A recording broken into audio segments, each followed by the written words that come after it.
Hi అండి అందరికీ. ఈరోజు చేపల మార్కెట్కి అయితే రావడం జరిగింది. చేపల మార్కెట్కి రావడానికి కారణం ఏంటంటే, ఈరోజు మా జున్ను స్కూల్కి డుమ్మా కొట్టు మరీ డాడీ చేపలు కొనుక్కుందాం, చేపలు తిందాం అని చెప్పి అండింది. సో మరి ఇంకా తప్పదని చెప్పి స్కూల్కి టైం కూడా అయిపోయి వచ్చిందని చెప్పి తనకి సెలవు పెట్టించి మరి మనం ఈరోజు మార్కెట్కి రావడం జరిగింది. అదే ఆ షాప్ ఆయన అడుగుతున్నారు మా పాపకి, స్కూల్కి డుమ్మా కొట్టి మరి చేపలు కొనుక్కోవడానికి వస్తే ఇంకెప్పుడు చదువుతామని చెప్పి. అలాగే ఈరోజు ఇక్కడ చూసుకుంటే చాలా రకాల చేపలు ఉన్నాయండి. మేము డైలీ ఎప్పుడు వచ్చినా కూడా ఇక్కడే తీసుకుంటాం.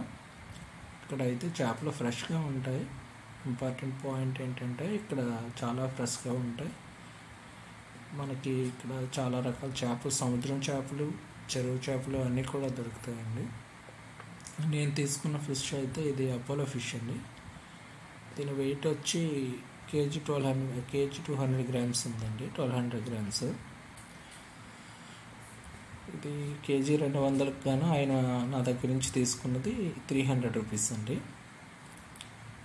300 రూపీస్ కూడా చాలా తక్కువే. ఆయన డైలీ వస్తానని చెప్పి మమ్మల్ని చూసి ఆయన తగ్గించి ఇవ్వడం జరిగింది. చేప చేసే విధానం కూడా చాలా డిఫరెంట్గా ఉందండి. దీనిపై చర్మాన్ని తీసి ఈ రకంగా రిమూవ్ చేసి కట్ చేస్తారంట. ఇది ఓన్లీ ఇగురు పెట్టుకోవడానికి మాత్రమే, కర్రీకే పనికి వస్తుంది. కర్రీకి అయితేనే బాగుంటుందంట, పులుసుకు దానికి అయితే బాగోదని చెప్పి అన్నారు. ఇలా తీసి నీట్గా దానిపైన తోలు కట్ చేసి దాని లోపల ఉన్న వేస్టేజ్ అది కూడా తీస్తున్నారు ఆవిడ. ఇలా నీట్గా చేసి కట్ చేసి పీసెస్ చేసి ఇవ్వడానికి అయితే 30 రూపీస్ ఛార్జ్ చేశారు. ఈవిడ కూడా చాలా రోజులుగా చేస్తున్నారండి. చాలా నీట్గా చేస్తారు చేపలు. మనం ఇంటికి వెళ్ళి అలా వాటర్తో కడిగేసుకొని అలా మనం వండేసుకోవచ్చు. ఇంకా మనం చేసేది ఏం లేదు చేపలు చేసేందుకు. ఆవిడ చాలా నీట్గా చేసిస్తారు. ఎలానో ఇంట్లో వండుకునేందుకు కాబట్టి నేనే చిన్న చిన్న పీసెస్గా చేయమన్నానండి. మేము ఉండేది ముగ్గురమే కాబట్టి మాకైతే సరిపోతుంది. ఆఫ్టర్నూన్కి నైట్కి 2 పూట్ల కూడా సరిపోతుంది. దీనికి వచ్చేసి మనకి 800 గ్రామ్స్ వస్తుందని చెప్పారు ఆయన. వేస్టేజ్ అది తీసిగా 800 గ్రామ్స్ వస్తుంది. అపోలో ఫిష్ అయితే మనం రెస్టారెంట్లో తినే ఉంటారు కదండి. నార్మల్గా అయితే 250 ఎంతో ప్లేట్ చార్జ్ చేస్తారు. దాంట్లో మాకు వచ్చేది 4 పీస్ 5 పీస్ ఇస్తారు. దీని స్పెషాలిటీ ఏంటంటే దీనికి బోన్లెస్, సెంటర్ బోన్ ఒకటే ఉంటుందండి. కాబట్టి కొంచెం ప్రైస్ ఎక్కువ ఉంటుంది. నాకైతే తక్కువకి వచ్చిందని అనుకుంటున్నా. మరి మీ ఏరియాలో ప్రైస్ ఎలా ఉంటుందో కామెంట్ చేయండి. ఇలా చిన్న చిన్న ముక్కలుగా తీసి మనం ఇంట్లో వండుకుంటే హ్యాపీగా పిల్లలకు కూడా, దీనికి ముళ్ళు అది ఏమి ఉండదు కాబట్టి అలా డైరెక్ట్గా పీస్ నోట్లో పెట్టేయవచ్చు. మా జున్ను అయితే చేపలు చాలా ఇష్టంగా తింటుందండి. తనకు చేపలు అంటే చాలా ఇష్టం. అందులోనూ బోన్లెస్ అంటే ఇంకా తగ్గేదేలే అంటుంది. దాని వీడియో కూడా next Apollo fish curry video కూడా, వంట చేసే విధానం కూడా నెక్స్ట్ వీడియోలో అప్లోడ్ చేస్తాను. దయచేసి చూసి లైక్ చేయండి, సబ్స్క్రైబ్ చేయండి.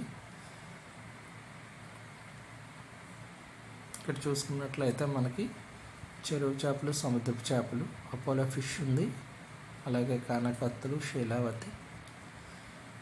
నా మ్యాక్సిమం ఇప్పుడు నేను తీసుకున్న ఆయన అయితే, నేను చేప తీసుకున్న ఆయన అయితే 2 రకాల చేపలు కూడా తీసుకొస్తానండి. సముద్రపు చేపలు, చెరువు చేపలు. కొంచెం కస్టమర్స్తో మాట్లాడడం అది కూడా చాలా నీట్గా మాట్లాడతారు. బిజినెస్ కూడా ఆయన పర్వాలేదండి, బాగానే చూస్తారు.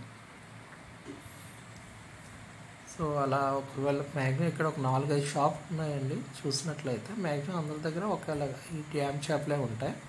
ఇప్పుడు నేను ఫిష్ తీసుకున్నాను కదా, ఆయన ఒక్కరే సముద్రపు చేపలు తెస్తారు. ఇదిగోండి ఇక్కడ చూడండి, చుక్కలు ఉన్నాయి కదా, ఇవి డ్యామ్ చేపలు. ఆ పొడవుగా పాములా వచ్చేసి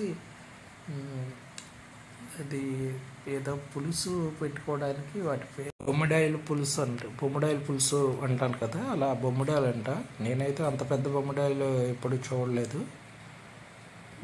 నార్మల్గా మన అరచేతి సైజులో ఉండే బొమ్మిడాలు అయితే నాకు తెలుసు, కానీ మరి పాముల మాదిరి ఉన్నాయి అవి. ఈ పక్క షాప్లో కూడా సేమ్ అండి. మ్యాక్సిమం ఇక్కడ దొరికే డ్యామ్ రొయ్యలు డ్యామ్ చేపలు మాత్రమే వీళ్ళు అమ్ముతారు. నేను ఇప్పుడు ఫిష్ తీసుకున్న వాళ్ళు ఉన్నారు కదా, ఆయన ఒక్కరే కొద్దిగా సముద్ర చేపలు కూడా తీసుకొస్తారు కస్టమర్స్ కోసం. ఇదిగోండి పొడవు పాములు అని చెప్పాను కదా, ఇవే. మా పాప అయితే పాములు అని చెప్పి అరిసింది. అవి బొమ్మిడాయిలు అంట. ఆ సైజు బొమ్మిడాయిలు కూడా ఉంటాయని నేను ఇదే చూడడం. సో ఫైనల్గా మా ఫిష్ కటింగ్ అయితే కంప్లీట్ అయిపోయినట్లుంది. సో ఇంక మేము బయలుదేరుతాం.